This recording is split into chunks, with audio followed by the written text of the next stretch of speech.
Assalamualaikum warahmatullahi wabarakatuh.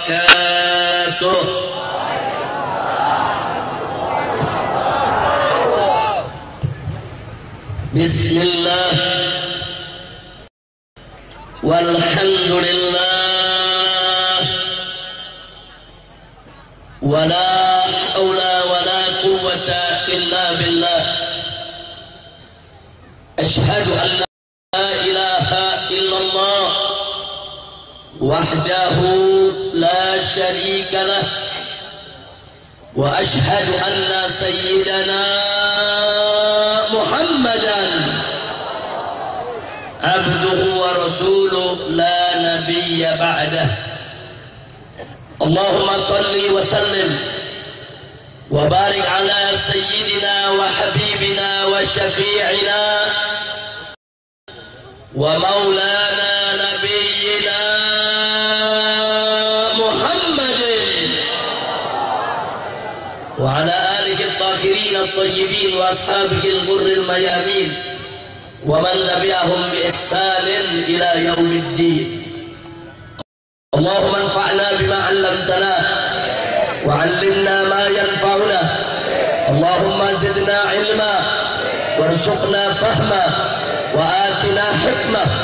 Allahumma barik lana fi makanina hadha bi rahmatika ya arhamar rahimin. Walhamdulillahi rabbil alamin. Taqabbalallahu minna wa minkum fataqabbal ya karim. Kepada yang sama kita cintai dan sama kita muliakan, para alim ulama, para kiai, para ajengan, para tuan-tuan guru yang selalu kita doakan, semoga mereka semua senantiasa mendapatkan kekuatan istiqamah di jalan Allah, diberkahi setiap langkah perjuangan dakwahnya, diberikan kemenangan dari dunia hingga akhiratnya. Amin ya rabbal alamin. Tentunya doa tersebut kita peruntukkan bagi para ulama kita, wabil khusus untuk guru-guru kita yang hadir bersama kita di tempat kita pada malam hari ini.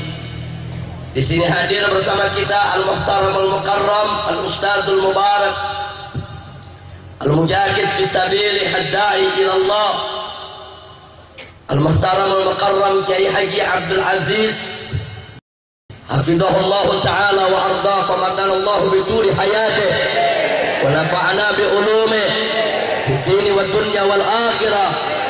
Amin ya rabbal alamin. Beliau selaku sepuh kita, orang tua kita, guru kita, sekaligus pimpinan daripada pondok pesantren yang sama kita cintai, pondok pesantren Miftahul Huda yang ada di Manunjaya ini. Dan mari sebelum kita buka acara ini, untuk kita mendengarkan apa yang sepatutnya saya sampaikan pada kesempatan malam hari ini, terlebih dahulu saya ingin mengajak semua untuk membacakan suratul Fatihah untuk orang tua kita yang telah kembali kepada Allah, guru besar kita bersama. Tidak ada orang di Indonesia, khususnya di Jawa Barat ini, yang tidak mengenalnya, yaitu almarhum wal maghfurullah Kiai Haji Khair Afandi rahmatullahu alaihi waridha, di mana dulu beliau dikenal yaitu sebagai seorang ulama yang memiliki ilmu yang luas, akhlak yang baik, dan punya semangat juang untuk penerapan syariat Islam yang luar biasa. Kalau bicara penerapan syariat Islam di Jawa Barat ini, maka kiblatnya ada di Manunjaya sini, saudara. Nah, kita doakan itu bibarakati surat al-Fatihah la Allah subhanahu wa ta'ala an yataghashahu bi rahmati wal maghfirah wa an yajma'hu ma'a jami'i ahli khair wa yab'athahu fi sumrati ahli khair wa an yunzila alayki fi qabrihi kulla khair bi haqqi imami ahli khair wa ila hadratin nabi sayyidina Muhammadin sallallahu alaihi wasallam al-Fatihah.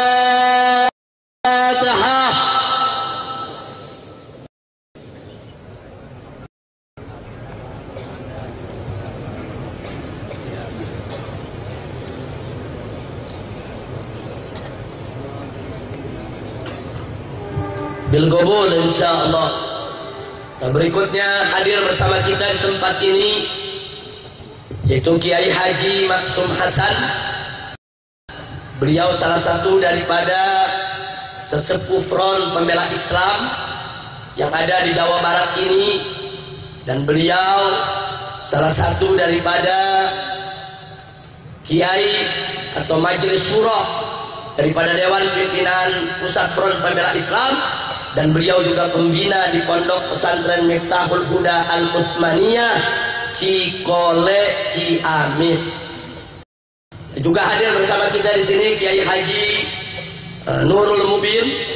Beliau termasuk daripada murid almarhum Kiai Haji Khair Afandi. Beliau juga merupakan sepuh daripada Front Pembela Islam yang ada di kota Tasikmalaya maupun Kabupaten Tasik. Dan saya hadir di sini juga tidak sendiri, tapi didampingi, yaitu dengan Kiai Haji Abdul Qahar selaku Ketua FPI Jawa Barat. Beliau datang dari Sumedang karena memang beliau tinggal di sana. Begitu juga dari Jakarta saya didampingi oleh Kiai Haji Ja'far Siddiq, Kiai Haji Awid Masyhuri, yang keduanya merupakan wakil sekjen daripada DPP FPI. Nah, masih banyak lagi kiai-kiai yang lain yang tidak saya sebutkan satu persatu nama-namanya. Di sini ada sahabat lama saya Kiai Haji Miftah Farid, dan alhamdulillah beliau juga hadir bersama kita. Dan masih ada ustadz-ustadz kiai yang lain yang selalu kita cintai mereka. Mudah-mudahan mereka semua senantiasa dicintai dan dimuliakan Allah Subhanahu wa taala. Dan di sini juga hadir sahabat kita tercinta datang dari Indramayu, yaitu Bapak Yance atau yang terkenal dengan sebutan Kang Yance. Beliau hadir bersama rombongan. Beliau didampingi dengan istrinya, yang istrinya adalah merupakan Bupati Kabupaten Indramayu. Dan mudah-mudahan kehadiran beliau, kehadiran para alim ulama, dan kehadiran kita semua yang ada di sini akan menjadi penyebab turunnya rahmat dan barakah, akan menjadi penyebab turunnya ampunan buat kita semua. Amin ya rabbal alamin. Ahibail kiram, pada kesempatan tabligh akbar kali ini saya ingin mengingatkan bahwa dulu salah satu cita-cita mulia para pejuang-pejuang Islam di Indonesia, khususnya di Jawa Barat, adalah bagaimana Indonesia menerapkan syariat Islam secara kafah. Betul? Betul? Dan pendiri Pondok Pesantren Miftahul Huda Manonjaya juga punya cita-cita yang sama. Dan sampai hari ini seluruh pendidik di Pondok Pesantren Miftahul Huda Manonjaya beserta seluruh para santrinya tidak pernah lupa cita-cita yang mulia tersebut. Dan insya Allah ini juga merupakan cita-cita kita semua umat Islam. Betul? Saya mau tanya semua yang hadir sini, kalau syariat Islam diterapkan di Indonesia, setuju tidak? Siap menerapkan syariat Islam? Siap memperjuangkan syariat Islam? Takbir! Saudara, menerapkan hukum Allah bagi kaum muslimin adalah kewajiban agama. Ingat saudara, bahwa Allah Subhanahu wa ta'ala menyebutkan di dalam Al-Quranul Karim, wa ma lam yahkum bima anzalallah faulaika humul, barang siapa yang tidak menghukum dengan apa yang diturunkan oleh Allah, maka mereka adalah orang-orang kafir. Orang-orang kafir. Wa ma lam yahkum bima anzalallah faulaika humul zalimun. Barang siapa yang tidak menghukum dengan apa yang diturunkan oleh Allah, mereka itu adalah orang-orang yang zalim, faulaika humul fasiqun, dan mereka semua adalah orang-orang yang Jadi label ini bukan kita yang kasih, Allah. Allah yang kasih tahu kita, barang siapa yang tidak mau menghukum dengan apa yang diturunkan Allah, mereka itu kafir, fasik, zalim. Saya mau tanya yang hadir sini, mau disebut sebagai orang kafir? Mau disebut sebagai orang fasik? Mau disebut sebagai orang zalim? Maka jawabnya wajib untuk menegakkan hukum Allah dalam kehidupan kita sehari-hari. Betul? Siap tegakkan hukum Allah? Takbir! Ada yang protes. Habib Rizal, Indonesia ini negara Pancasila, sehingga tidak boleh hukum Islam itu berlaku dalam negara Pancasila.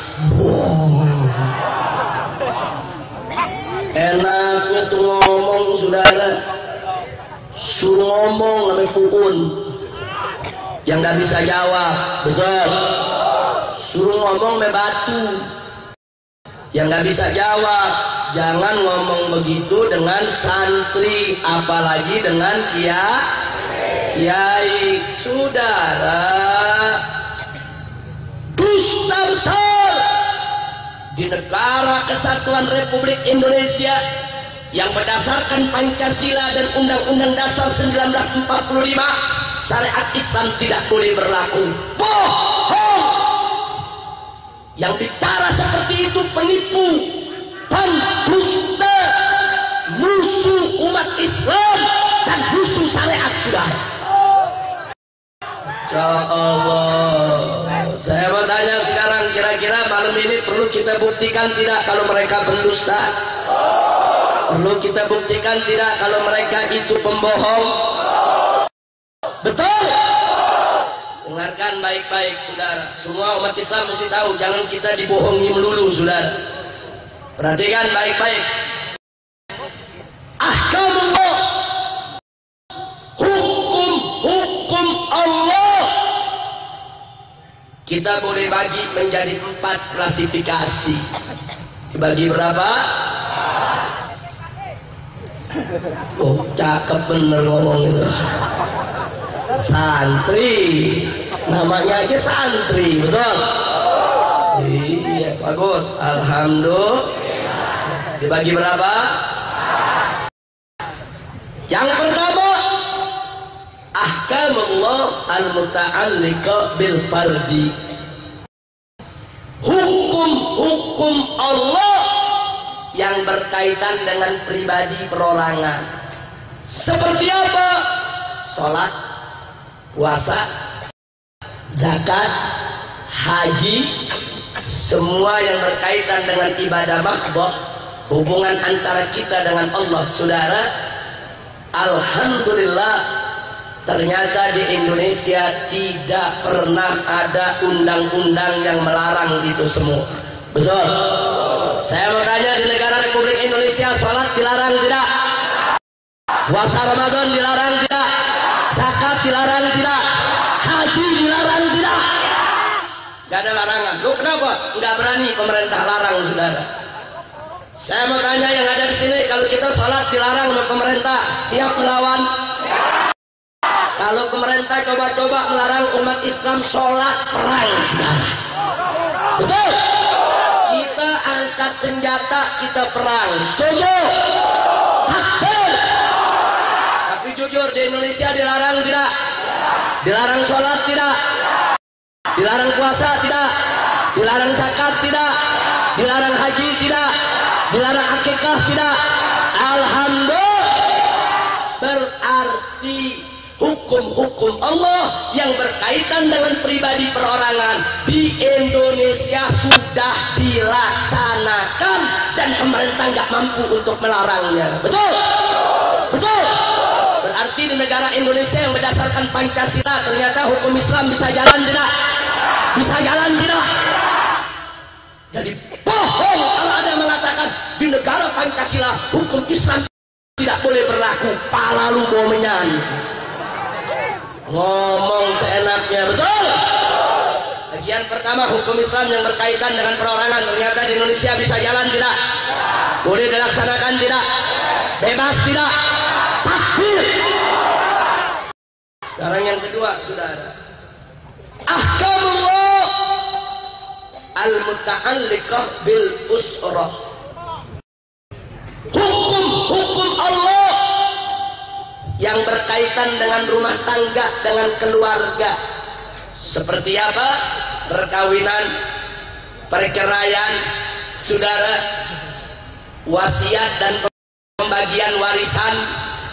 Mari kita lihat di Indonesia, saudara. Ternyata, saudara, alhamdulillah, hukum Islam yang berkaitan dengan rumah tangga, dengan keluarga di Indonesia bukan saja tidak dilarang, bahkan pemerintah menyiapkan perangkat hukumnya, saudara. Ada undang-undang perkawinan, betul? Ada undang-undang, saudara, yang mengatur soal perkawinan dan perceraian, betul? Bahkan di Indonesia ada KHI, kompilasi hukum Islam. Enggak sampai di situ, pemerintah menyediakan pengadilan agama, saudara. Enggak sampai di situ, pemerintah menyediakan hakimnya, gedungnya, kantornya bagi umat Islam yang punya persoalan perkawinan atau perceraian atau warisan. Silakan diselesaikan dengan hukum Islam melalui pengadilan agama. Betul? Betul? Berarti hukum Islam yang berkaitan dengan rumah tangga, dengan keluarga di Indonesia dilarang tidak? Di Indonesia dilarang tidak? Di Indonesia dilarang tidak? Berarti hukum Islam yang berkaitan dengan rumah tangga di negara berdasarkan Pancasila bisa laksana tidak? Bisa berjalan tidak? Takbir. Jadi jangan ngebohongin umat.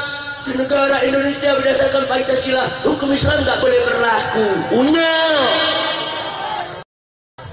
Bohong tidak? Bohong tidak? Penipu bukan? Penipu, jangan mau ditipu, saudara. Kalau di negara Republik Indonesia yang berdasarkan Pancasila, hukum Islam tidak boleh berlaku. Kau rubuhkan itu semua masjid supaya orang tidak pada sholat. Kalau hukum Islam tidak boleh berjalan di Republik Indonesia yang berdasarkan Pancasila, kenapa, saudara, ada pengadilan agama, ada hakim pengadilan agama? Kenapa? Itu semua bukti hukum Islam boleh berlaku di Indonesia, saudara. Takbir. Takbir. Yang ketiga, ahkamullah al-muta'alliqah bil mujtama. Hukum Allah yang berkaitan dengan sosial kemasyarakatan, termasuk pendidikan, saudara. Alhamdulillah, di Indonesia yang berkaitan dengan sosial kemasyarakatan seperti perniagaan, perdagangan, perbankan, asuransi, pendidikan, tidak dilarang kita menggunakan hukum Islam, saudara.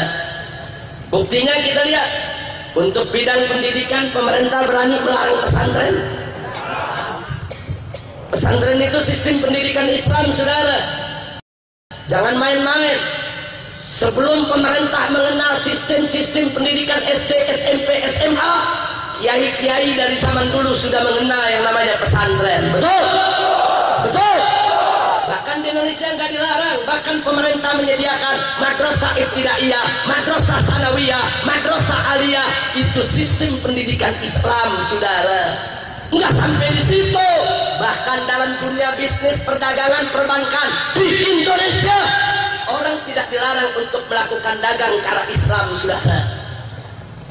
Kita lihat, bahkan di Indonesia, saudara, yang namanya bank syariat makin hari makin menjamur. Betul?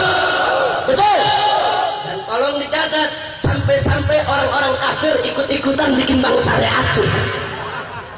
BCA itu punya Cina, betul? Betul? Sekarang ada nggak BCA syariat? Cina bikin bank syariat. Biar tahu, saudara, siapa bilang di Indonesia tidak boleh berlaku syariat Islam, saudara. Tidak betul.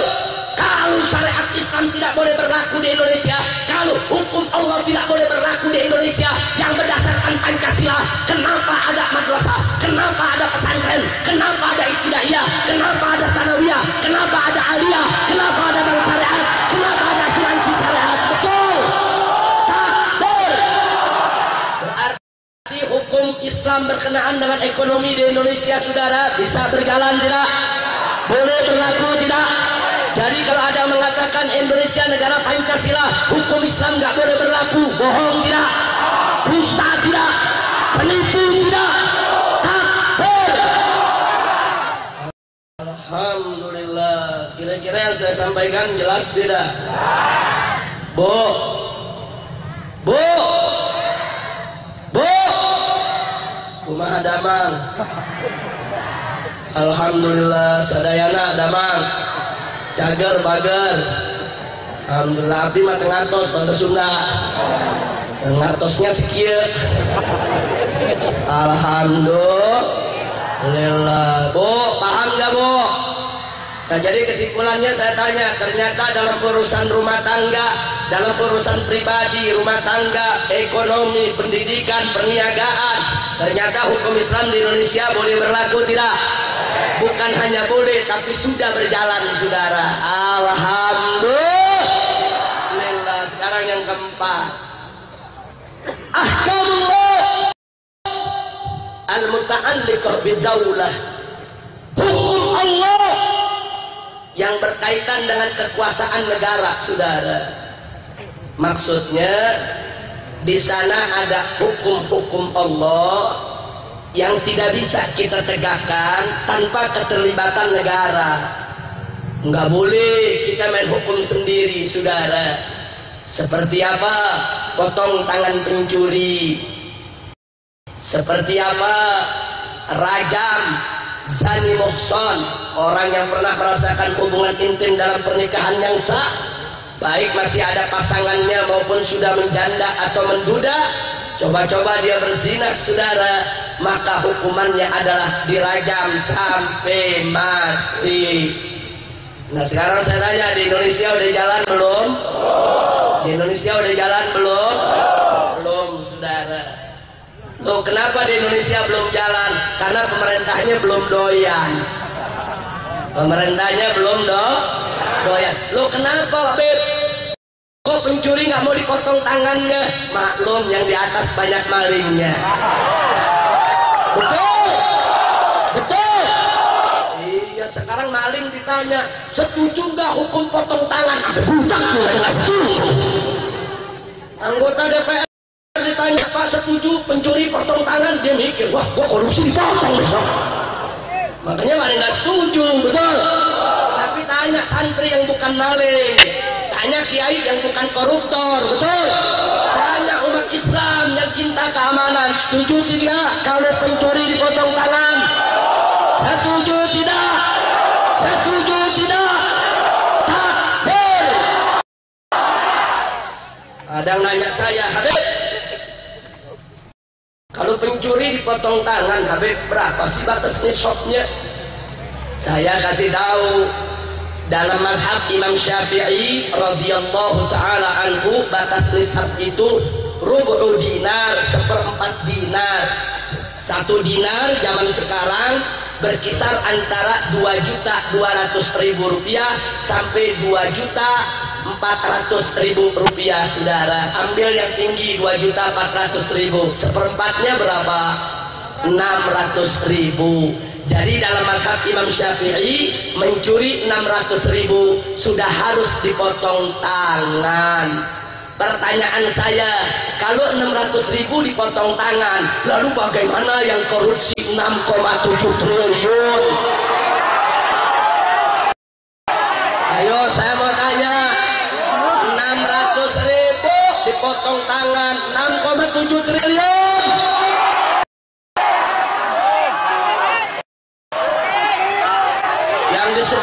Jawab, yang 6,7 triliun bukan dipotong tangan, dipotong-potong aja kamu. Tunggu dulu. Tunggu dulu saudara. Lanjut. Lanjut. Saya ditanya Habib Rizik, bagaimana kalau orang korupsi sampai triliun-triliunan? Saya bilang hukum mati saja. Maksudnya bagaimana Habib? Ya potong aja kepalanya. Ada yang protes, Habib jangan begitu, masa dipotong kepala? Saya jawab, mencuri 600.000 dipotong tangan, betul? Saya mau tanya, 600.000 itu mencurinya dengan apa? Makanya dipotong tangan, karena mencurinya dengan. Tapi kalau korupsi 6,7 triliun mencurinya dengan apa? Dengan apa? Dengan otak-otak di mana? Potong kepala. Setuju? Setuju? Takbir. Ya sekurang-kurangnya kalau nggak mau dipotong kepala ya potong tangan minimal, betul? Orang di TV pakai tas ecolak, jas pakai dasi, oh keren, turun dari mobil mewah, tangannya buntung, maling. Kan cakep kalau begitu, betul? Betul. Udah kesimpulannya hukum potong tangan pencuri, setuju tidak? Betul. Nah ada pertanyaan, Habib, apa mungkin Indonesia menerapkan hukum potong tangan, hukum rajam bagi zani muhsan? Jawabnya sangat mungkin, saudara. Kenapa tidak? Tidak ada satu sila pun dalam Pancasila, tidak ada satu ayat dan satu pasal pun dalam UUD 45 yang melarang umat Islam untuk menjalankan syariatnya. Tidak ada, saudara. Bahkan Undang-Undang Dasar 1945 dengan tegas menjamin setiap warga negara untuk menjalankan yaitu ajaran agamanya sesuai dengan keyakinannya masing-masing. Betul? Saya bertanya, mencuri, memotong tangan pencuri ajaran Islam bukan? Ajaran Islam bukan? Berarti umat Islam bebas tidak menjalankan ajarannya. Berarti memotong tangan pencuri dijamin Undang-Undang Dasar tidak? Berarti boleh berlaku tidak? Bahkan wajib untuk diberlakukan, saudara. Kira-kira jelas tidak? Jelas tidak? Takbir. Tinggal tunggu waktu. Siapa bilang nggak boleh? Kan tinggal tunggu sampai presidennya doyan syariat, sampai anggota DPR-nya doyan syariat. Kalau udah doyan syariat jalan semua, betul? Apalagi di Indonesia sistemnya sesuai kesepakatan anggota DPR terbanyak, betul? Nah kalau anggota DPR mayoritas setuju dengan syariat Islam, presiden setuju, jalan nggak? Jalan nggak? Jalan nggak? Makanya pilih presiden yang setuju. Ini milih presiden yang bubarin Ahmadiyah aja takut, ye. Kacau tidak? Kacau tidak?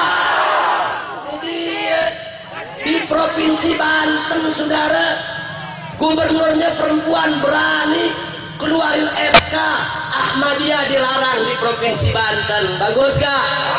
Bagus gak? Di Banten perempuan berani, presiden laki nggak berani. Unyil. Betul? Betul? Ini di Jawa Barat gubernurnya berani, saudara, melarang Ahmadiyah. Betul? Betul? Saya mau tanya, gubernur Jawa Barat badannya gede atau kecil sih? Tinggi besar atau pendek? Badan kecil berani, presiden badan gede tinggi besar takut. Uyang, uyang, uyang. Makanya saya mau tanya, siap syariat Islam ditegakkan? Betul. Berarti ke depan Indonesia wajib dipimpin oleh presiden yang cinta syariat. Betul. DPR RI wajib anggotanya orang-orang yang cinta syariat Islam. Betul. Maka itu saya mau tanya, saudara, siap merebut Indonesia dengan syariat Islam? Takbir. Alhamdulillah. Jadi kalau besok ada yang ngomong lagi Indonesia negara Pancasila, nggak mungkin hukum Islam bisa berlaku. Lu bohong. Lu bohong. Bohong. Jadi kesimpulannya saya tanya, kalau begitu hukum Islam di Indonesia boleh berlaku tidak? Bisa berlaku tidak? Bagaimana nggak bisa hukum kafir boleh berlaku di Indonesia, saudara? Itu KUHP buatan Belanda, boleh berlaku di Indonesia. Nah kalau hukum orang kafir boleh berlaku, kenapa hukum Allah tidak? Betul? Saya bertanya, kalau hukum orang kafir boleh berlaku di Indonesia, hukum Allah bagaimana? Boleh atau wajib? Boleh atau wajib? Siap terapkan syariat Islam? Takbir! Nah sekarang ada yang nanya, baik Habib, lalu bagaimana cara kita menerapkan bagian keempat ini? Tadi ada 4. Yang pertama, berkenaan dengan pribadi perorangan di Indonesia, hukum Islam sudah jalan, betul? Yang kedua, berkaitan dengan rumah tangga di Indonesia nggak ada larangan, betul? Yang ketiga, berkaitan dengan pendidikan, dengan sosial kemasyarakatan di Indonesia juga sudah bisa dilaksanakan, betul? Berarti ini 3 sudah jalan, saudara, nggak perlu repot-repot lagi. Tinggal yang keempat belum. Yang keempat ini perlu perjuangan dari kita.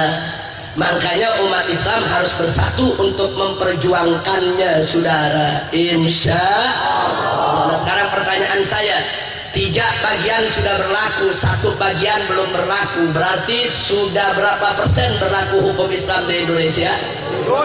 Sudah berapa? 75%. Makanya saudara, kalau saya didatangi sama wartawan Amerika, Belanda, Perancis, Jerman, rame-rame datang ke rumah. Apa mereka bilang? Habib Rizik, apa betul Front Pembela Islam ingin mendirikan negara Islam Indonesia? Ini pertanyaan, saudara. Ini pertanyaan berbahaya. Salah jawab dipenjara 20 tahun. Tapi kalau jawabnya asal-asalan bisa berbahaya juga, mempengaruhi akidah kita. Betul? Saya jawab. Saya katakan, saudara, FPI tidak akan mendirikan negara Islam Indonesia. Kaget ya saudara. Mana mungkin? FPI mana-mana teriak hukum Allah, hukum Islam, negara Islam. Masa sih FPI nggak mendirikan negara Islam? Saya bilang enggak. Loh kenapa Habib? Kenapa nggak mendirikan negara Islam? Saya jawab, sebab Indonesia dari sejak merdeka sudah jadi negara Islam. Saya nggak perlu bikin negara Islam lagi. Indonesia sudah jadi negara Islam. Loh kenapa? Karena penduduk Republik Indonesia mayoritas adalah umat Islam. 75% hukum Islam sudah bisa dilaksanakan. Ini sudah negara Islam. Hanya tinggal bagaimana supaya hukum Islam 100% bisa berlaku di Indonesia, saudara. Setuju? Takbir! Makanya saya nggak terima kalau ada yang bilang Indonesia negara kafir. Tunggu dulu, enak aja. Kalau Indonesia dibilang negara kafir, iblis senang. Kalau Indonesia dibilang negara kafir, setan girang. Kalau Indonesia dibilang negara kafir, orang-orang kafir gembira. Betul? Ini negara Islam, ini negara umat Islam, ini negara wajib untuk memberlakukan hukum Islam, saudara. Jadi perjuangan FPI bukan lagi mendirikan negara Islam. Negara Islam sudah final. Indonesia adalah negara Islam yang belum final. Bagaimana hukum-hukum Islam 100% boleh diberlakukan di Indonesia? Betul? Siap memberlakukan syariat Islam? Takbir! Makanya saya mau kasih tahu semua umat Islam di sini, saudara ya. Jangan suka Anda sebut Indonesia negara demokrasi. Tidak betul. Indonesia bukan negara demokrasi, tapi Indonesia adalah negara musyawarah. Hati-hati yang menyebut Indonesia negara demokrasi, itu tokoh-tokoh liberal, itu antek-antek barat. Dia ingin robah Indonesia, saudara, supaya hukum Islam tidak berlaku, saudara. Dari sejak kita merdeka, Indonesia bukan negara demokrasi, tapi Indonesia adalah negara musyawarah. Makanya lihat Pancasila, sila keempat, saudara, termaktub di sana kerakyatan yang dipimpin oleh hikmat kebijaksanaan dalam permusyawaratan perwakilan. Saya tanya, yang ditulis permusyawaratan atau perdemokrasian? Yang ditulis musyawarah atau demokrasi? Musyawarah, saudara, bukan demokrasi. Bukan, ini negara musyawarah. Makanya kita jangan ikut-ikutan. Ini Gerakan Islam menyebut Indonesia negara musyawarah. Gerakan liberal menyebut Indonesia negara demokrasi. Kalau kita umat Islam ikut-ikutan menyebut negara demokrasi, berarti kita kalah dalam perang terminologi, saudara. Ya ada nanya, beda demokrasi apa sih dengan musyawarah?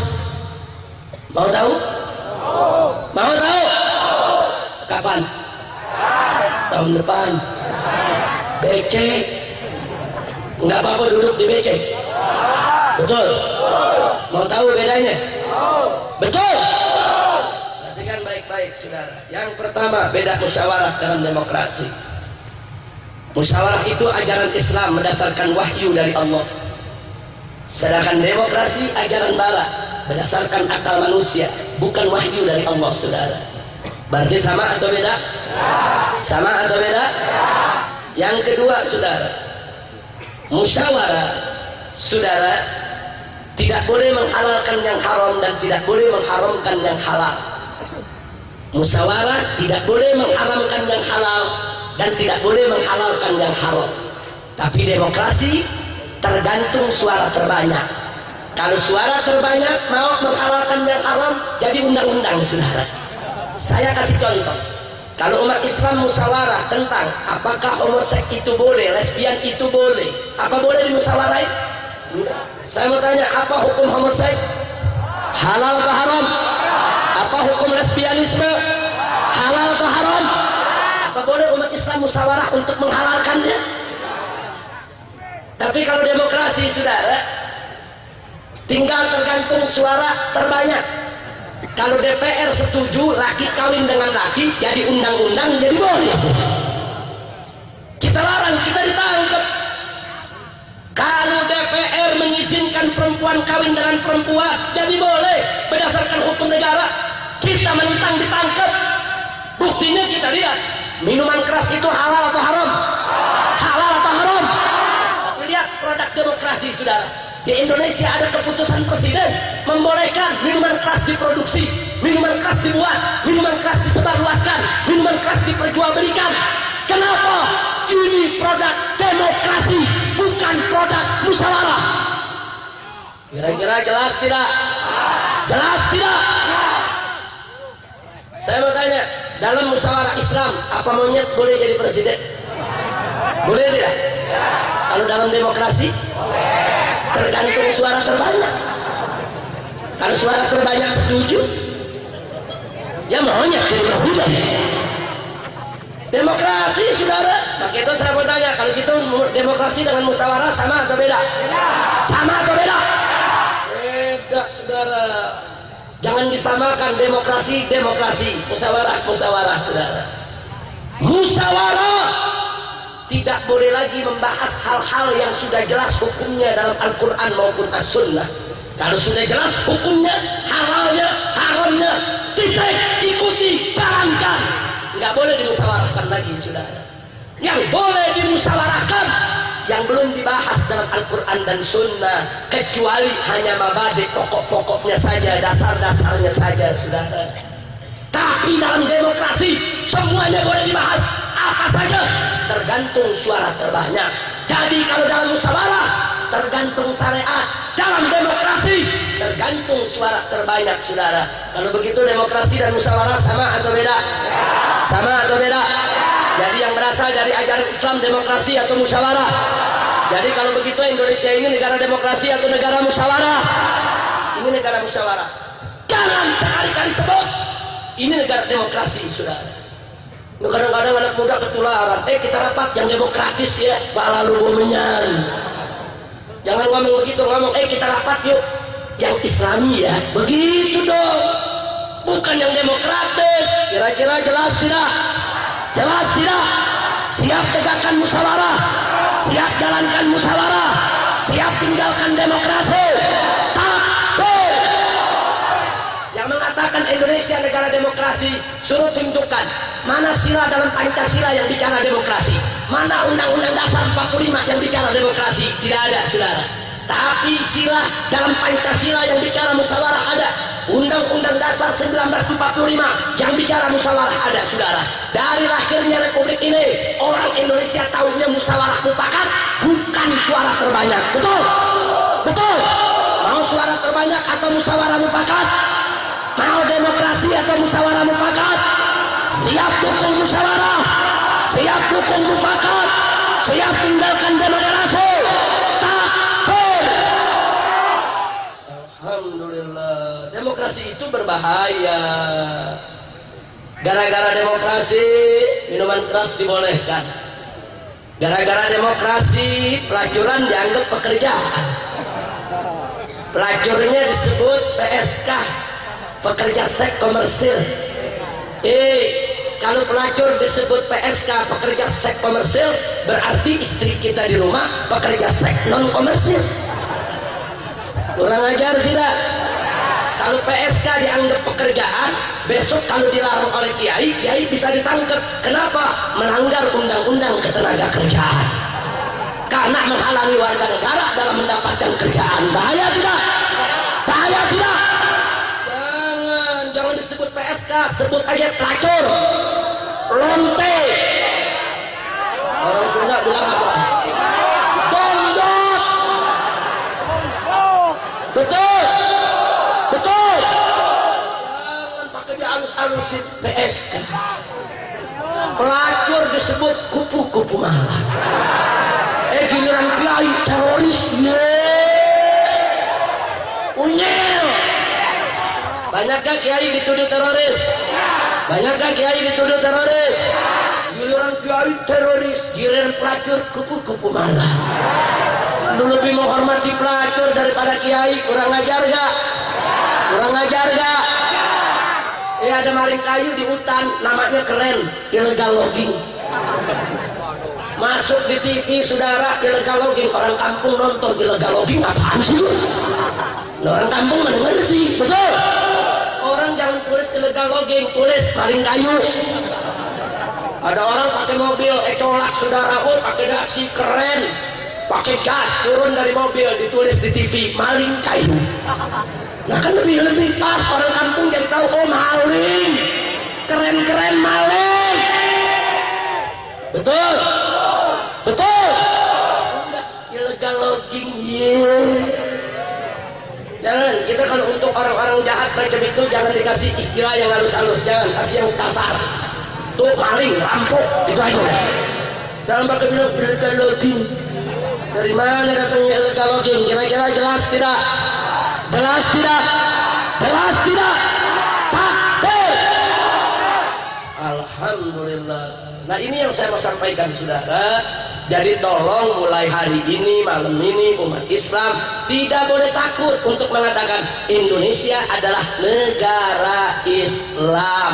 Namanya NKRI, benderanya merah putih. Landasan ide konstitusionalnya Pancasila dan Undang-Undang Dasar 1945. Hukumnya 75% hukum Islam sudah berjalan, yang 25% lagi sedang kami perjuangkan. Setuju tidak? Setuju tidak?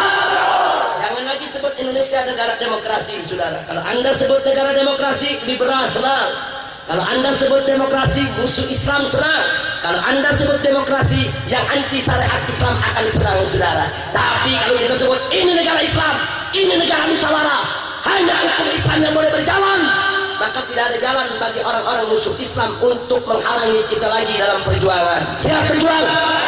Siap berjuang? Saya tunjukkan sekarang, saudara, bagaimana bahayanya demokrasi. Mau tahu tidak? Mau tahu tidak? Mari kita lihat. Ini kelompok liberal dengan alasan demokrasi, mereka ingin menggugat semua aturan-aturan yang bernafaskan Islam. Saya buktikan. Satu,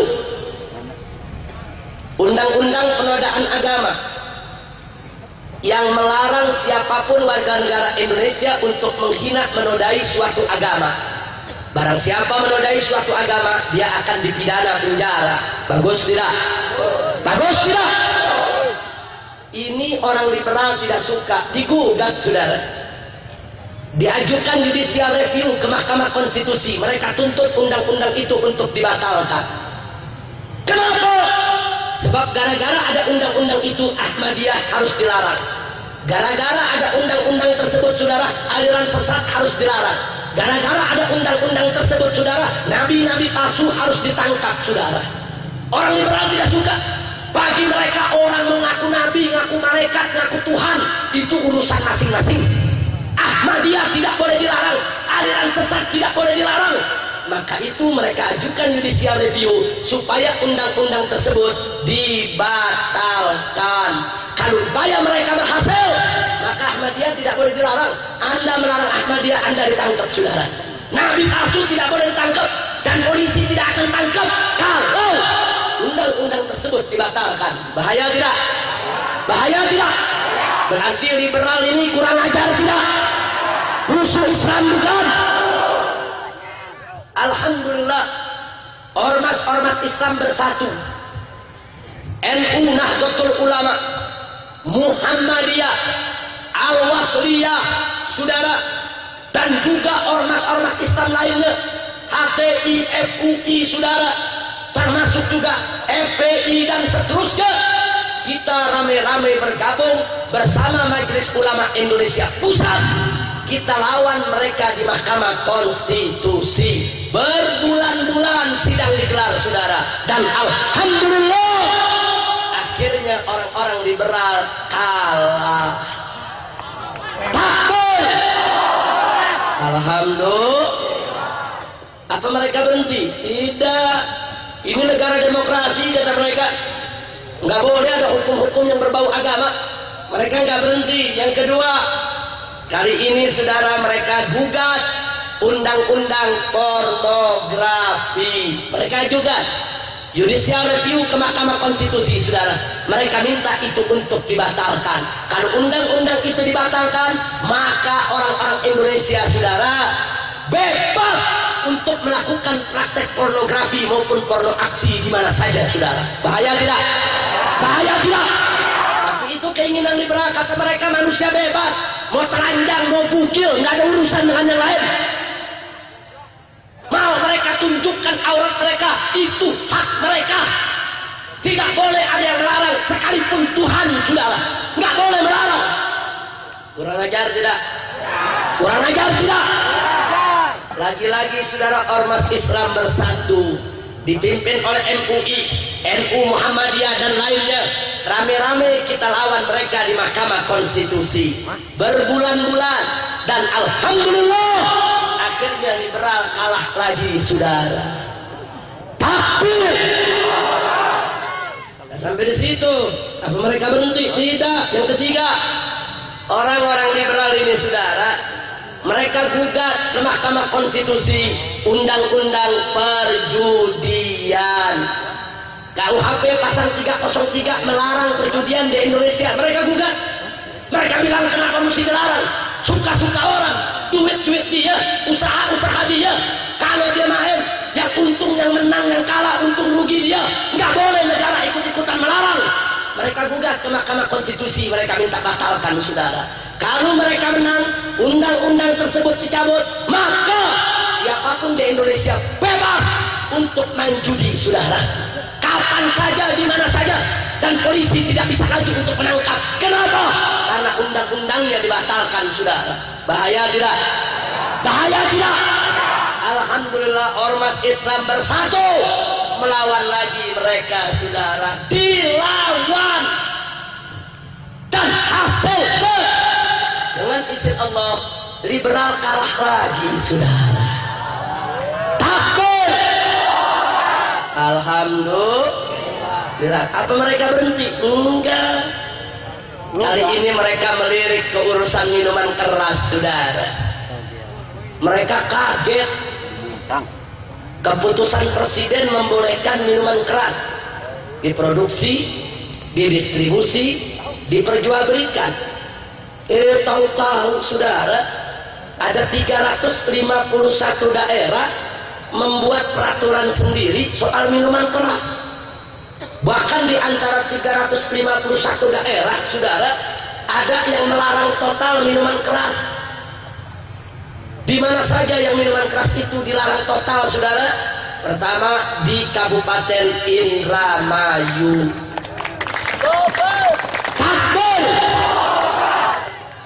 kedua, saudara, di Kalimantan Selatan, Banjarmasin.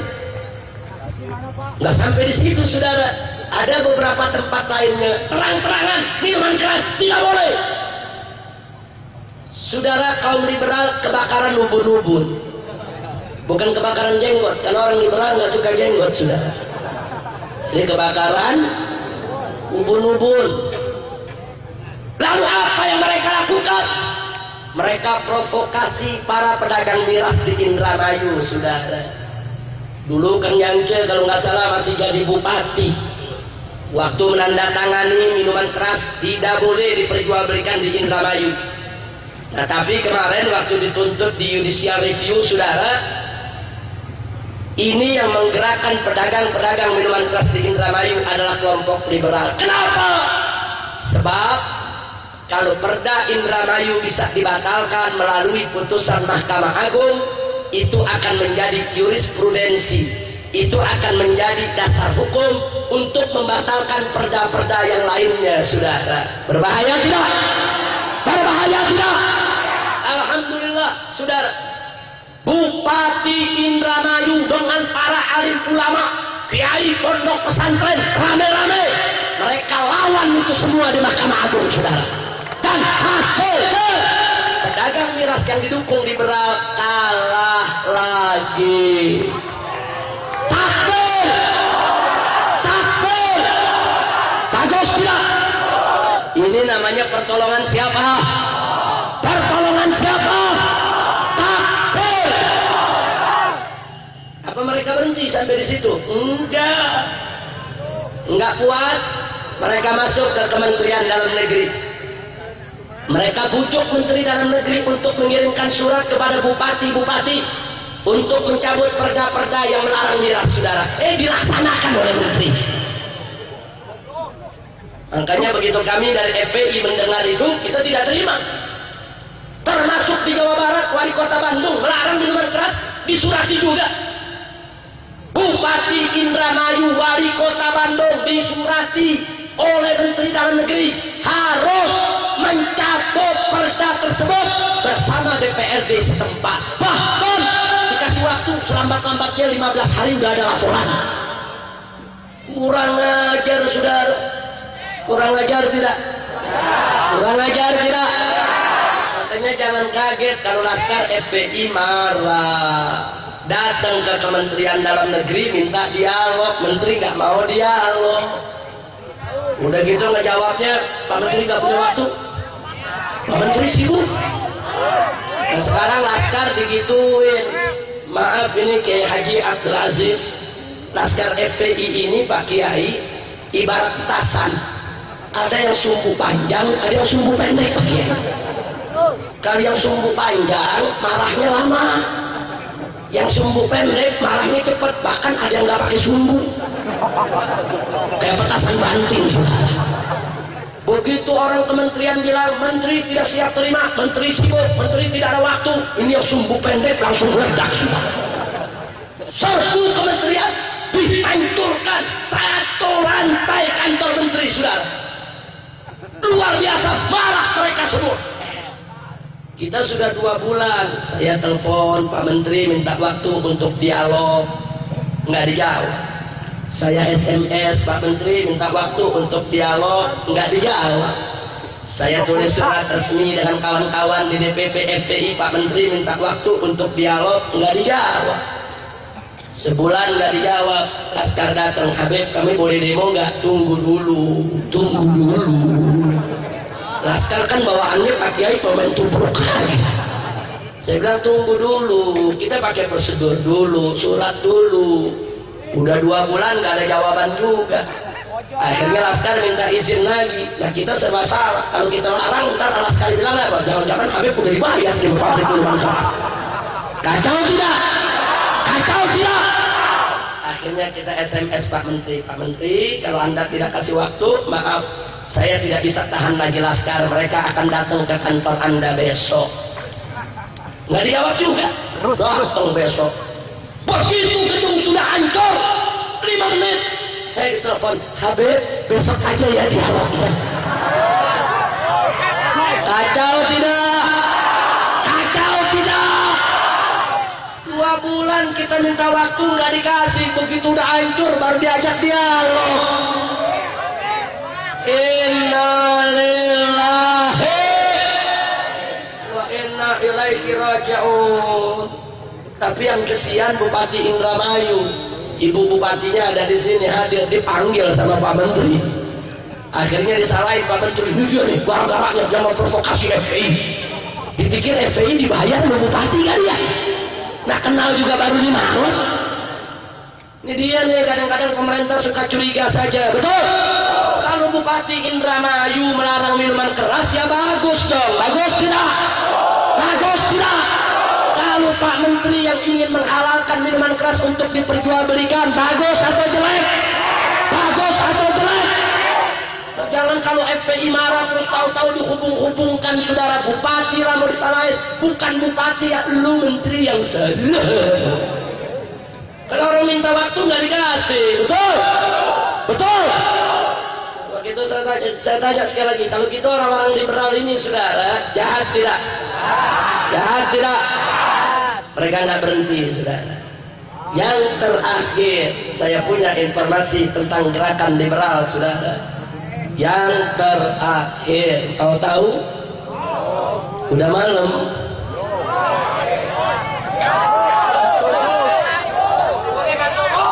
Sampai subuh. Betul. Siap sampai subuh, abdi pula. Enak bener sampai subuh, emang wayang. Udah lanjut nih. Betul. Kanan tuh. Mau informasi terbaru? Belum ada di TV. Kapan lagi informasi belum ada di TV? Mau? Belum ada di koran? Mau tahu? Betul? Perhatikan baik-baik saudara. Pada tahun 2010, aktivis-aktivis liberal dengan bantuan Komnas HAM dan Komnas Perempuan mendorong kaukus perempuan di DPR RI untuk membuat tim JAH, singkatan dari tim kerja. Untuk apa? Menyusun draft rancangan undang-undang kesetaraan gender. Tahu gender? Tahu gender? Dodol Garut. Tahu gender gak? Bukan blender. Gender itu secara bahasa lughatan artinya jenis kelamin. Kalau ditanya laki-laki, ditanya apa gender Anda? Gender saya laki-laki. Perempuan ditanya apa gender Anda? Gender saya perempuan. Itu namanya gender. Itu secara bahasa lughatan. Tapi secara istilah terminologi, gender itu ialah pembedaan tugas, peran, dan tanggung jawab antara laki-laki dan perempuan. Kalau perempuan dan laki-laki dibedakan tugasnya, perannya, dan tanggung jawabnya, itu disebut gender. Jelas tidak? Jelas tidak? Nah, kalau pembedaan tersebut merugikan perempuan, menguntungkan laki-laki, itu disebut bias gender. Lalu yang dimaksud kesetaraan gender, perempuan dan laki-laki sama. Peran, tugas, dan tanggung jawab sama. Tidak berbeda sama sekali, tapi mereka adalah setara. Ini yang dimaksud kesetaraan gender. Jelas tidak? Jelas tidak? Apa pandangan Islam tentang kesetaraan gender? Singkat saja. Dalam sejarah Islam, saudara, perempuan tidak pernah ditindas. Di zaman jahiliyah, perempuan ditindas, dianggap setengah manusia, dianggap makhluk yang cacat. Perempuan dianggap budak syahwat, hanya penghibur laki-laki, cuma pelengkap. Perempuan tidak bernilai, perempuan hina, dan perempuan bahkan tidak mendapatkan warisan. Perempuan dianggap sumber dosa dan maksiat. Itu di zaman jahil. Sama, baik di tengah bangsa Arab maupun di tengah bangsa Eropa, saudara. Bahkan di tengah bangsa Arab, saking hinanya perempuan, boleh dikubur hidup-hidup semenjak kecil, saudara. Yang disebut tradisi wa'dul banat. Kalau ada orang Arab punya anak perempuan dikubur hidup-hidup, masyarakat menganggap itu bukan kejahatan, tapi itu tradisi terpuji untuk menjaga kehormatan. Biadab tidak? Biadab tidak? Berarti di zaman jahiliyah perempuan itu direndahkan tidak? Dihina tidak? Seluruh dunia seperti itu, saudara. 15 abad yang lalu Allah mengutus Nabi kita tercinta Sayyiduna Muhammad Sallallahu Alaihi Wasallam. Apa tugas Nabi? Singkat saja. Pertama, saudara, Nabi membawa risalah Islam mengharamkan wa'dul banat. Islam menghargai ibu tidak? Takbir. Yang keempat, gak sampai di situ, saudara. Ketika seorang sahabat bertanya kepada Nabi, ya Rasulullah, man ahakun nas? Man ahakun nas bi husni suhbati? Siapa orang yang paling berhak dengan perlakuan baikku? Nabi menjawab, ummuk, ibumu. Si sahabat bertanya lagi, summaman? Kemudian siapa? Nabi menjawab, ummuk, ibumu. Sahabat bertanya lagi yang ketiga kali, terus siapa lagi? Nabi menjawab, ummuk, ibumu. 3 kali Nabi jawab ibu, saudara. Baru yang keempat begitu ditanya, summaman ya Rasulullah? Lalu siapa lagi ya Rasulullah? Nabi menjawab, summa abuk, kemudian baru bapakmu. Jadi Nabi sebut ibu berapa kali? Berapa kali? Berapa kali? Penghormatan kepada ibu 3 kali lebih utama daripada penghormatan kepada bapak. Menghormati bapak wajib, menghormati ibu lebih wajib. Berarti saya tanya, kalau begitu Islam menghargai perempuan tidak? Bagus tidak? Indah tidak? Apa ada dalam ajaran Islam merendahkan perempuan? Nggak sampai di situ, saudara.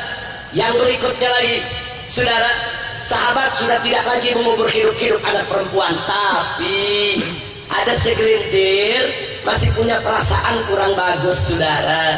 Kalau istrinya melahirkan anak laki-laki, mukanya cerah, senang, saudara. Tapi kalau istrinya melahirkan anak perempuan, dia muram, tidak cerah, saudara.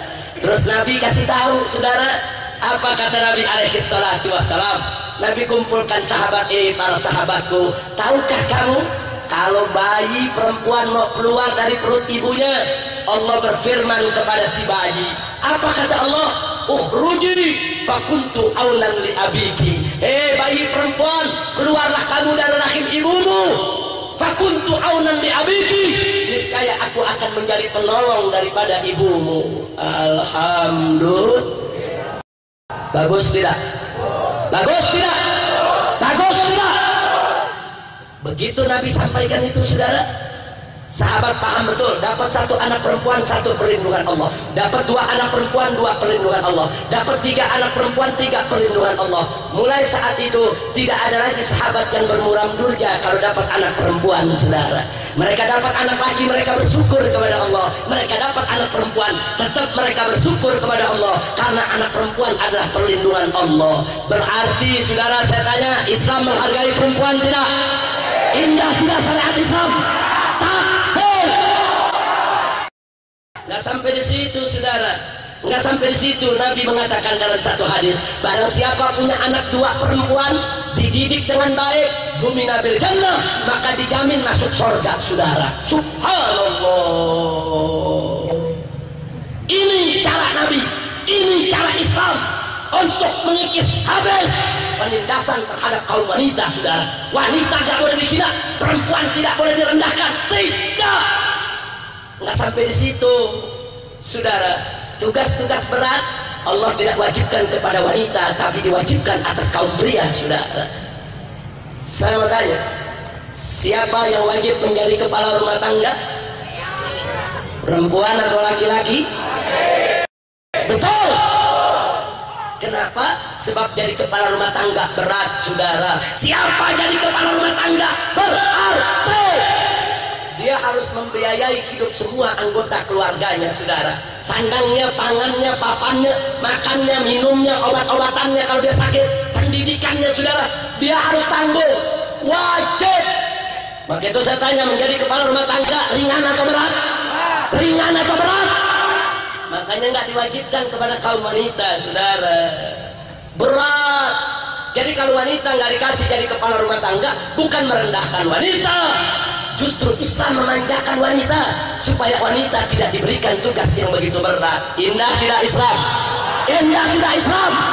Nah, kalau jadi kepala rumah tangga berat, lalu bagaimana jadi kepala negara? Berat tidak? Berat tidak?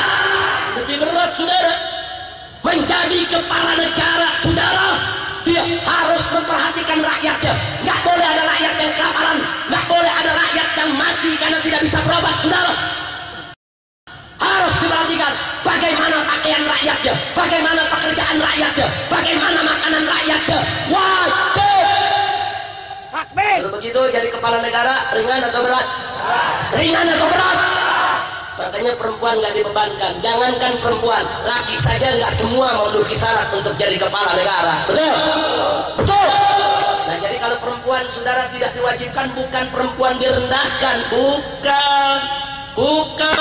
Perempuan dimanjakan, nggak boleh dikasih tugas yang di luar daripada kemampuan kodratnya, saudara. Kalau gitu Islam adil tidak? Adil tidak? Makanya perempuan nggak diwajibkan sholat Jumat, perempuan nggak diwajibkan sholat berjamaah di masjid, saudara. Perempuan tidak diwajibkan untuk jihad di jalan Allah, saudara. Kalau musuh datang menyerang, saudara, perempuan tidak wajib jihad. Perempuan tidak angkat senjata, mereka tidak dosa. Tapi kaum laki-laki coba-coba lari dari jihad, dosa besar. Kenapa perempuan tidak diwajibkan? Perempuan dimanjakan oleh syariat, jangan diberikan tugas yang berbahaya. Indah tidak Islam? Indah tidak Islam? Ada yang protes, Habib, tapi kenapa kalau bagi warisan kok laki-laki 2 kali perempuan? Itu kan namanya merendahkan perempuan. Jawab jangan. Jawab jangan. Kalau mau tahu Islam itu adil atau tidak, kau jangan melihat dengan sebelah mata, lihat itu ajaran Islam secara utuh. Mau tahu tidak? Satu, sebelum Nabi datang, saudara, di zaman jahiliyah, perempuan tidak dapat warisan. Ibu nggak dapat warisan dari anak karena dia perempuan. Putri nggak dapat warisan dari bapaknya karena dia perempuan. Istri nggak dapat warisan dari suaminya karena dia perempuan. Tapi begitu ada ajaran Islam, kalau seorang ayah meninggal dunia, dia punya anak perempuan hanya satu-satunya, si anak perempuan dapat setengah harta ayahnya, saudara. Dari nggak dapat, dari dapat setengah, saudara. Besar, kecil atau besar? Kecil atau besar? Ibunya dapat 1/6, istrinya, saudara, dari yang meninggal tadi dapat 1/8. Subhanallah, istri dapat 1/8, ibu dapat 1/6, putri dapat 1/2, saudara. Kalau anak perempuannya lebih dari 1, maka anak perempuan mendapat 2/3 harta bapaknya, saudara. Ibunya tetap 1/6, istrinya tetap 1/8, nggak dikurangin. Tapi bagian si anak ditambah menjadi 2/3. Bagus tidak? Jadi saya mau tanya, awal tidak dapat, setelah ada Islam jadi dapat. Berarti perempuan direndahkan atau dihargai? Direndahkan atau dihormati? Tapi kenapa kalau ada anak laki-laki kok laki-laki 2 kali perempuan? Saudara, laki-laki dapat 2 bagian dengan tanggung jawab. Perempuan dapat 1 bagian tanpa tanggung jawab. Mari saya contohkan. Bapak meninggal, ada 10 anak perempuan. Setiap anak perempuan dapat 100 juta, 100 juta, 100 juta, 100 juta. Ada anak laki 1. Anak laki dapat 200 juta, saudara. Loh, kok anak laki-laki besar? Nggak adil dong. Tunggu dulu. Anak laki-laki begitu dapat 200 juta dari harta bapaknya yang meninggal, dia harus menjamin ibunya yang jadi janda seumur hidup, saudara. Dia harus menjamin 10 saudara perempuannya selama belum berkeluarga, belum menikah, saudara. Bahkan kalau 10 orang itu di kemudian hari menjadi janda, maka anak laki-laki lagi yang harus menanggungnya, saudara. 200 juta dengan tanggung jawab. 200 juta dia mesti kasih makan ibu, kasih makan saudara, bayar pajak rumah, bayar listrik, bayar air dan lain sebagainya. Saya tanya, hitung-hitungan matematis, 200 juta tanggung jawab, bayar ini, bayar itu, habis gak? Habis gak? Perempuan dapat 100 juta masuk celengan, nggak ada tanggung jawab, sudah. Berarti 100 jutanya utuh gak? Utuh gak? Jadi kalau 10 anak perempuan, satu anak 100 juta masuk celengan, utuh. Yang anak laki 200 juta tanggung jawab, biaya sono habis. Jadi sebetulnya yang dapat warisan laki atau perempuan? Laki atau perempuan? Berarti saudara yang dimanjakan siapa? Bagus tidak? Jangan bilang nggak adil dulu. Berarti syariat Islam indah tidak? Adil tidak? Takbir. Ini Islam, saudara. Bagaimana Islam adil? Jadi kesimpulannya, berarti dalam sejarah Islam ada penindasan kaum perempuan tidak? Apa perempuan dilarang belajar? Apa perempuan dilarang bekerja? Apa perempuan dilarang berkarir? Kalau dia anak gadis, asal izin walinya, izin ayahnya, dia boleh kerja, saudara. Asal dia punya suami, izin suaminya, dia boleh kerja, saudara. Dan kerjanya tidak boleh yang maksiat. Jangankan perempuan, laki-laki pun nggak boleh kerja maksiat, saudara. Betul? Betul? Nah berarti saya tanya, kalau begitu dalam sejarah Islam ada bias gender tidak? Ada bias gender tidak? Karena tidak ada bias gender, Islam tidak butuh kesetaraan gender, saudara. Bandingkan di Eropa, dari 15 abad yang lalu Islam udah beres, tidak ada bias gender. Tapi di Eropa tidak begitu, saudara. Perempuan direndahkan, ditindas, sedangkan ajaran agama mereka tidak punya solusi untuk mengatasinya. Mereka ngiri, perempuan-perempuan di negeri Islam bebas, bisa kerja. Perempuan-perempuan di negeri Islam dapat warisan, mereka ngiri. Di barat tidak ada, saudara. Sampai kapan? Sampai tahun 1900, saudara. Islam 15 abad yang lalu udah beres. Di Eropa tahun 1900 belum beres, saudara. Akhirnya di tahun 1970 puluhan ribu kaum wanita di kota London, Inggris turun ke jalan, saudara. Mereka berontak. Anak mereka tinggalkan di rumah, bayi mereka tinggalkan di rumah, mereka nggak mau kerja di rumah, semua turun. Mereka tuntut raja dan ratu mereka. Kenapa kami kaum wanita ditindas? Kenapa kami tidak dapat warisan? Kenapa kami tidak diperlakukan setara? Kenapa kami dihinakan? Kenapa begini? Kenapa begitu? Berontak, gempar Eropa. Itulah yang disebut gerakan feminisme. Yang mereka tuntut cuma satu, gender equality, yaitu kesetaraan gender, saudara. Karena mereka sudah berontak, mereka tidak mau kembali ke rumah kalau negara tidak menjamin. Akhirnya negara mengabulkan, saudara. Gara-gara di Inggris menyebar kesetaraan gender ke seluruh Eropa sampai ke Amerika. Saya nggak bingung kalau di sana ada tuntutan begitu, karena memang perempuan mereka berabad-abad ditindas. Betul? Tapi di negara Islam ditindas macam itu tidak? Ditindas macam itu tidak? Nah inilah yang saya ingin sampaikan, saudara. Kaum liberal tidak tahu diri. Undang-undang kesetaraan gender dari Amerika mau dibawa ke Indonesia.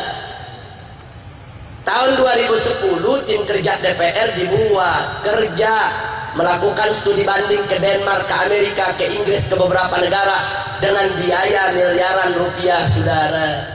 Tanggal 24 Agustus tahun 2011 mereka berhasil menyusun rancangan undang-undang kesetaraan gender, saudara. Ini rancangannya. Ini rancangannya. Apa isinya? Saya bacakan sedikit saja, saudara. Mau tahu tidak? Di pasal pertama bab keempat, ayat 4. Diskriminasi adalah segala bentuk pembedaan atau pembatasan atas dasar jenis kelamin tertentu. Kalau Anda melakukan pembatasan atau pembedaan antara anak laki dengan anak perempuan, berarti Anda sudah melakukan kejahatan diskriminasi menurut undang-undang, rancangan undang-undang ini, sudah. Sekarang saya baca pasal 67. Mari kita lihat. Di pasal 67 saudara disebutkan setiap orang dilarang melakukan perbuatan yang memiliki unsur pembedaan dan atau pembatasan atas dasar jenis kelamin. Dilarang. Setiap warga negara Indonesia tidak boleh melakukan pembatasan atau pembedaan antara anak laki-laki dengan anak perempuan. Tidak boleh. Kalau coba-coba mereka lakukan, mari kita baca pasal 70 saudara. Barang siapa yang dengan sengaja melakukan perbuatan yang memiliki unsur pembedaan atau pembatasan antara anak laki-laki dengan anak perempuan, maka akan dipidana dengan penjara dan didenda. Ini aturannya saudara. Artinya apa? Baik, saya mau tanya. Kita umat Islam kalau bagi-bagi warisan, kita datang ke kiai, Pak Kiai, ayah meninggal mau bagi warisan. Ada anak laki, ada anak perempuan. Pak Kiai bagi secara hukum Islam. Betul? Anak laki-laki 2 kali bagian anak perempuan. Betul? Si anak perempuan nggak terima. Kenapa saya separuh? Kalau undang-undang ini sudah berlaku, saudara, anak perempuan tidak terima, dia lapor polisi, maka Pak Kiai yang bagi warisan dipenjara. Kenapa melakukan pembedaan? Kenapa yang perempuan separuh? Kenapa yang laki-laki 2 kali lebih banyak?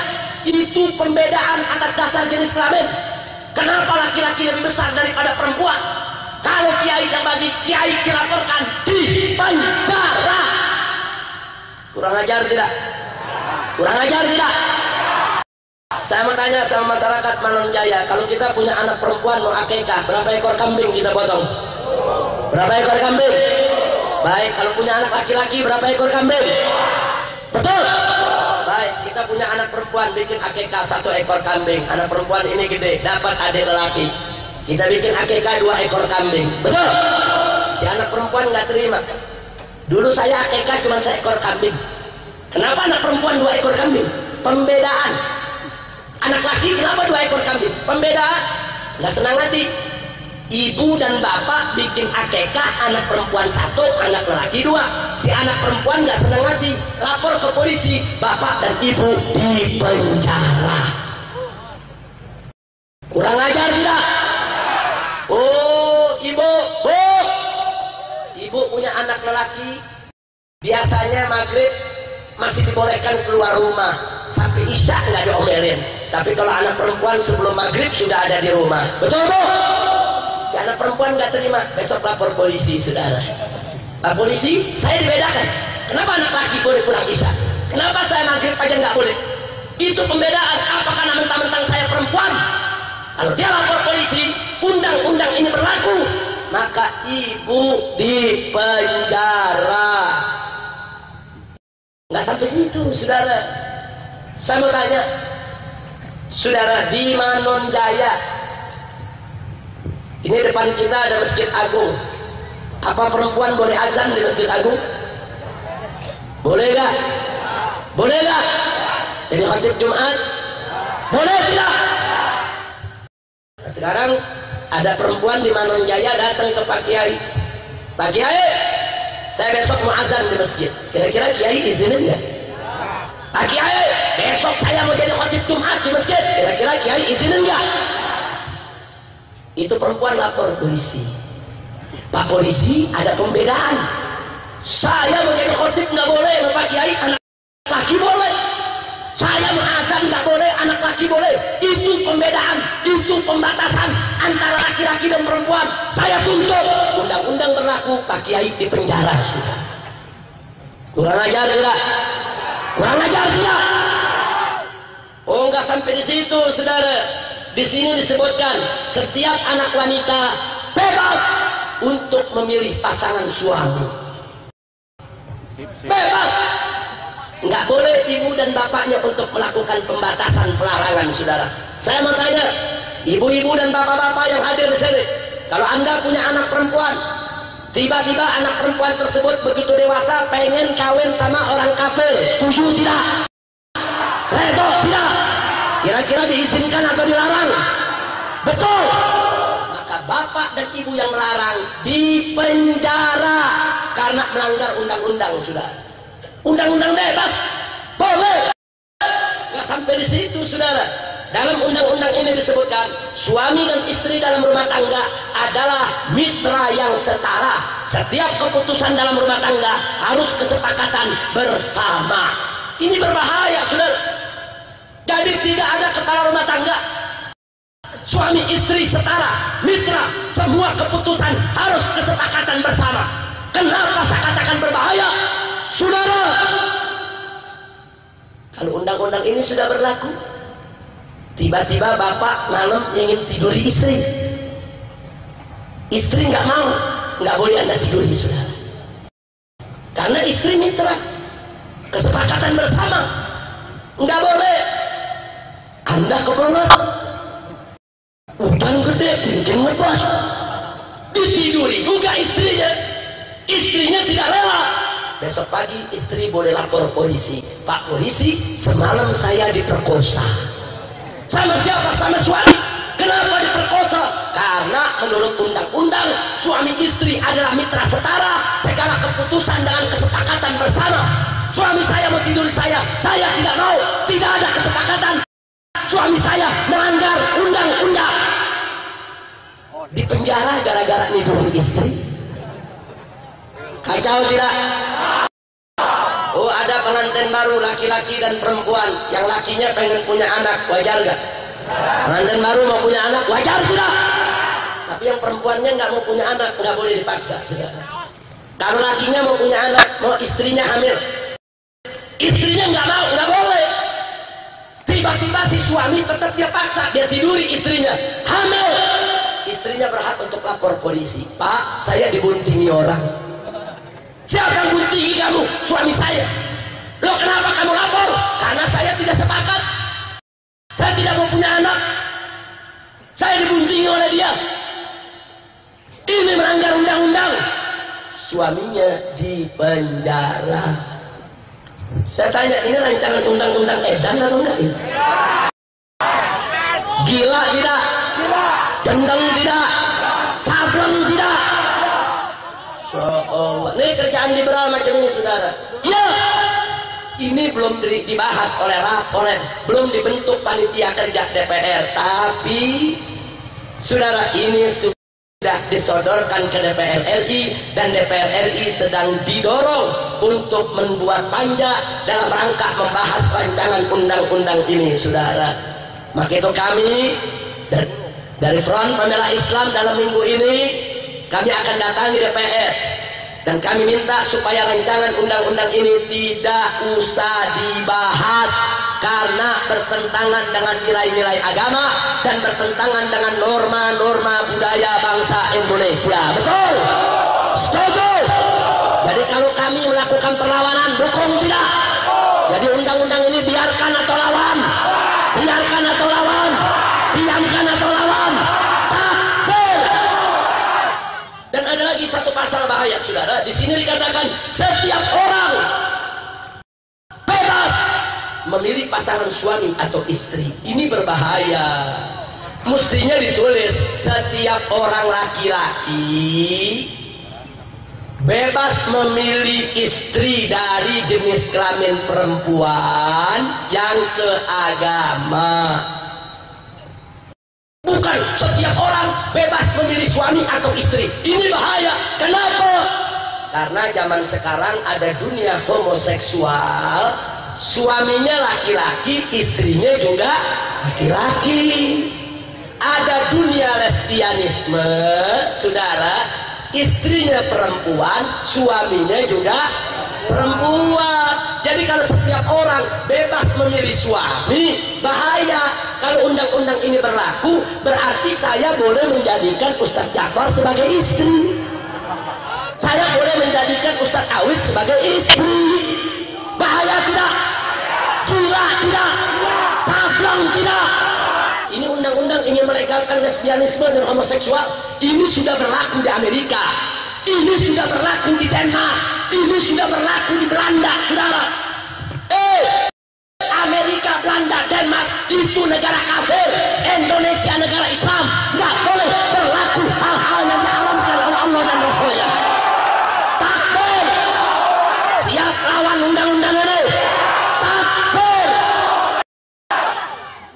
Kalau besok pemerintah dan DPR memaksakan ini jadi undang-undang, saya mengajak orang Tasik rame-rame. Kita datang ke DPR, saudara, bubarkan DPR-nya, saudara.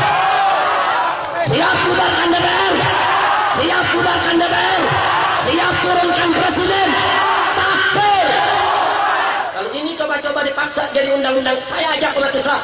Kita rebut ini negara, kita angkat senjata, kita rebut gedung DPR. Kita bubarkan DPR yang ada, saudara. Jangan berikan lagi kepada orang-orang anti-Islam untuk memimpin negara ini. Siap berjuang, siap perang di jalan Allah, siap bela Allah, siap bela Nabi, siap bela Quran, siap bela Islam, siap mati di jalan Allah. Takbir! Alhamdulillah. Kalau pemerintah pusat memaksa, Jawa Barat bikin negara sendiri. Setuju? Kurang ajar, ini negara Islam mau diobok-obok, aturan-aturan setan kita mau dibikin jadi binatang, saudara. Pemerintah mesti tahu dengan DPR RI bahwa negara Kesatuan Republik Indonesia adalah negara yang berdasarkan ketuhanan yang Maha Esa. Betul? Bukan berdasarkan kesetanan yang luar biasa. Ini negara Republik Indonesia berdasarkan kemanusiaan yang adil dan beradab, bukan berdasarkan kebinatangan yang buas dan biadab. Betul? Saya mau tanya, apakah Anda rela ketuhanan diganti kesetanan? Apakah Anda rela kemanusiaan diganti kebinatangan? Takbir! Jadi sekarang ini saya sampaikan, saya dan kawan-kawan di DPP FPI, kami siap tanggung jawab dunia akhirat. Pemerintah mau bubarkan kami, silakan bubarkan. Mau bunuh kami, boleh bunuh. Tapi demi Allah, bagi kami mati lebih baik daripada kami hidup, kami melihat aturan Allah diinjak-injak. Betul? Lebih baik mati bersimbah darah daripada kita hidup hukum Islam diinjak-injak, negara kita dihancurkan oleh orang kafir. Takbir! Siap berjuang, siap berjihad. Takbir! Alhamdulillah. Jadi mereka ini bukan sekedar wacana. Kemarin mereka undang Irsyad Manji, saudara. Irsyad Manji itu orang Kanada, perempuan, mengaku Islam dan menghalalkan lesbianisme. Dia mengarang buku berjudul Allah, Love and Sex, saudara. Atau ada lagi bukunya Allah, Liberty and Law. Jadi dia katakan hubungan lesbianisme itu adalah bagian dari kebebasan beragama yang dibolehkan oleh Allah. Jadi ibu-ibu melakukan hubungan lesbianisme tetap bisa bertakwa kepada Allah karena hubungan itu diizinkan oleh Allah. Kurang ajar tidak? Sesat tidak? Murtad tidak? Ini dia saudara. Nih kerjaan orang-orang liberal. Seorang kerja di Kementerian Agama, saudara, Profesor Dr. Musda Mulia, kerja di Kementerian Agama Republik Indonesia, jadi guru besar di Universitas Islam Negeri Syarif Hidayatullah, Jakarta, saudara. Apa dia katakan? Poligami haram, homoseksual dan lesbianisme boleh. Dorok. Biadab tidak, sesat tidak, murtad tidak. Jadi mereka bukan wacana lagi, bukan. Mereka sudah berjuang. Alhamdulillah. Acara Irsyad Manji diundang ke Indonesia oleh orang liberal untuk ceramah di kampus-kampus di Indonesia. Acara di Jakarta dibubarkan oleh masyarakat, saudara. Masyarakat ormas Islam rame-rame membubarkan mereka. Bagus tidak? Di Jogja dibubarkan oleh mahasiswa. Bagus tidak? Bagus tidak? Takbir! Belum selesai itu, saudara, tahu-tahu ada panitia mau datangkan Lady Gaga. Mau bikin konser di Senayan tanggal 3 Juni. Lady Gaga itu musisi asal Amerika Serikat. Di dalam acara konsernya dia mengatakan, saya adalah penyembah Lucifer, pelayan Lucifer. Siapa itu Lucifer? Nama iblis dalam kitab Bible, saudara. Dia katakan, saya penyembah Lucifer, pelayan Lucifer. Saya akan dirikan kerajaan iblis Lucifer di Indonesia. Kurang ajar tidak? Kurang ajar tidak? Makanya saya mau kasih tahu anak-anak muda di Tasik, saudara. Kalau ada pertunjukan musik, terus musisinya mengatakan kepada penonton, penonton, angkat jarimu. Metal, 3 jari atau 2 jari. Ini lambang iblis Lucifer, saudara. Jadi begitu musisi mengatakan, hei penonton, angkat dua jarimu, berarti Anda semua sedang dibaptis menjadi pengikut iblis, saudara. Kami sudah kasih tahu kepada musisi-musisi muslim. Alhamdulillah beberapa musisi yang tadinya tidak percaya, kini dia percaya setelah dia ngaji, saudara. Kita tunjukkan bukti-bukti referensinya. Seperti grup band Tengkorak, saudara. Sampai mereka mengatakan, Habib, dulu grup band kami termasuk yang mempopulerkan lambang river. Kami mau taubat, Habib. Tolong kami. Nah sekarang kami sudah rubah, Habib. Kami sedang tampil musisi. Begitu kumpul saya katakan, hei penonton, angkat satu jarimu. Tauhid. Bagus tidak? Bagus tidak? Bahkan begitu kami sedang musisi mau masuk azan, kami berhenti. Hei penonton, ambil wudhu, sholat. Pemuda-pemuda pang pada sholat di lapangan. Bagus tidak? Takbir.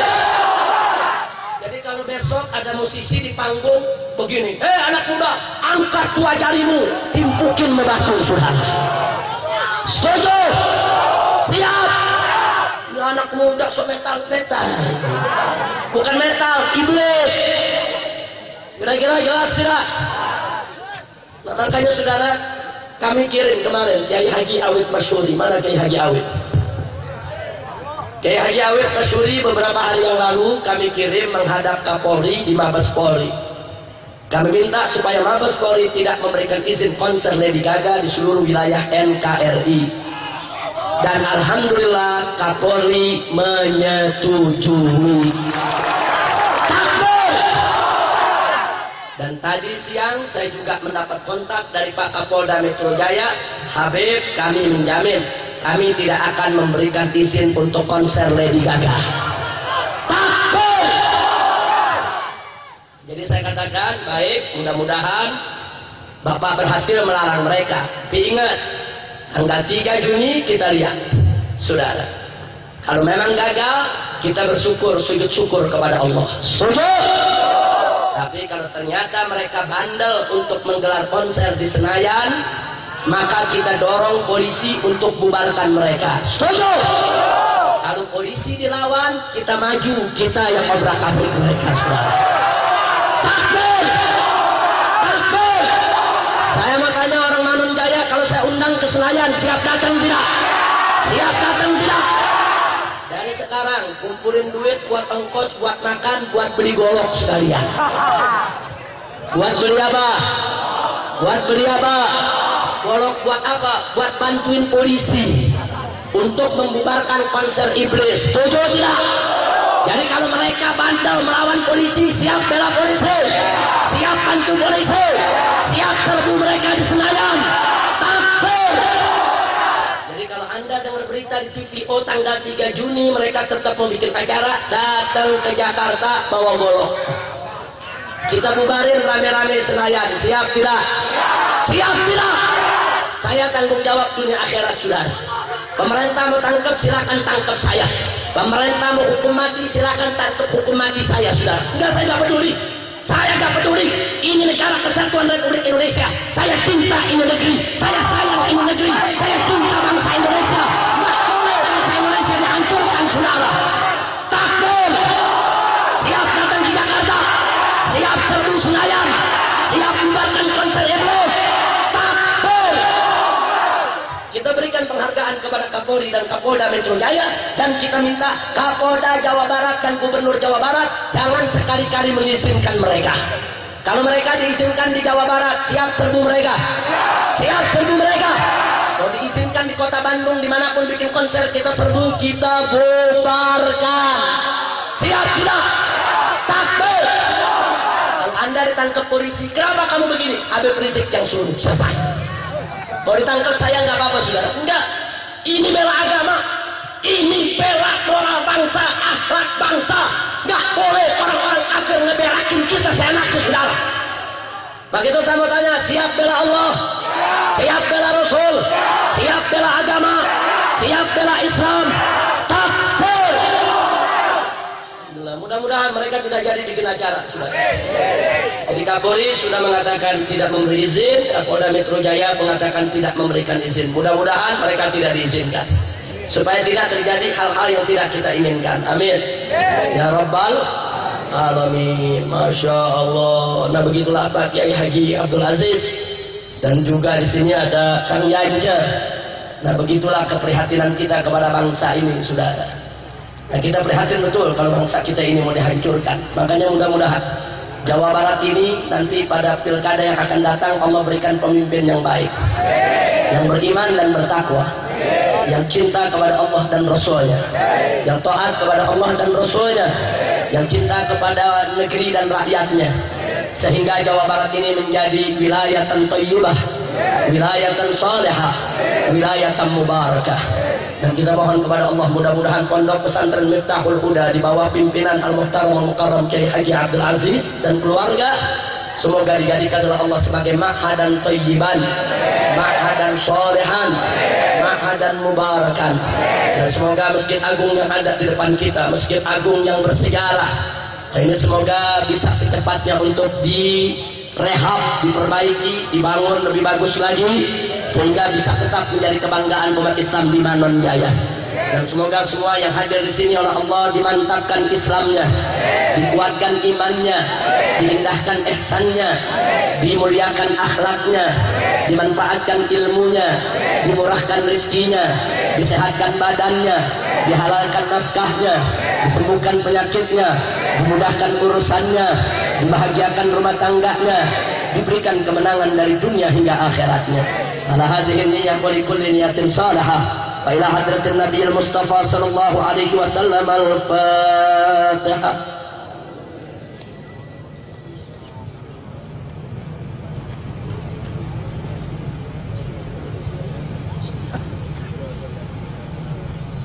Ya Karim, sebelum nanti ada orang tua kita, kiai kita yang memimpin doa buat kita, saya ingin mengumumkan dulu, kalau Bapak Ibu para kiai mau tahu lebih banyak tentang rancangan undang-undang ini, silakan bisa beli Suara Islam. Karena di tabloid Suara Islam saya tulis panjang lebar isi ceramah kita pada malam hari ini, saya tuliskan di sini. Jadi kalau ada yang mau tahu dalilnya, mau tahu buktinya, nah ini bisa dibaca sebagai bukti. Atau buka website FPI www.fpi.org.id, atau buka website Suara Islam, Suara Islam online, atau Anda boleh baca buku saya yang berjudul Hancurkan Liberalisme. Nah, buku ini juga tadi kami berikan sebagai hadiah buat Pak Kiai Haji Abdul Aziz, untuk bisa dibaca, dikoreksi, diberikan usul dan sarannya. Nah, ini semua tentang liberalisme kita kupas di sini, termasuk soal demokrasi. Apa beda demokrasi dengan musyawarah? Lengkap dengan dalil. Atau bagi mereka yang mau tahu tentang bagaimana perjuangan FPI selama ini, khususnya pengurus, bisa beli buku FPI, dialog FPI tentang amar ma'ruf nahi munkar. Nah, buku-buku ini bisa diperoleh di DPW FPI, atau DPC FPI, atau DPD FPI, atau di pusat daripada FPI. Atau kalau malam ini ada beberapa laskar di depan sana, pintu gerbang, ada yang membawa ini, silakan yang ingin memilikinya. Nah, ini sebagai himbauan saja, kalau ada yang mau tahu lebih banyak, insya Allah. Nah, baiklah, jangan ada yang bubar sebelum baca doa. Di sini ada Kiai Haji Maksum Hasan, di sini ada Kiai Haji Hujair, dan ada yang lain-lainnya. Biarkan beliau-beliau, ada Kiai Haji Abdul Aziz, biarkan beliau-beliau yang baca doa, kita mengaminkan, mudah-mudahan qabul, dikabulkan oleh Allah Subhanahu wa taala. Nah, adapun sebagai penutup dari saya, mari sama-sama kita baca sholawat. Setuju? Setuju? Kita bertawassul kepada Allah dengan para pejuang Badar, dengan kemuliaan mereka, semoga kita dijauhkan dari bencana dan malapetaka, dan diberikan kemenangan dalam setiap langkah. Semuanya rame-rame. Salatullah salamullah ala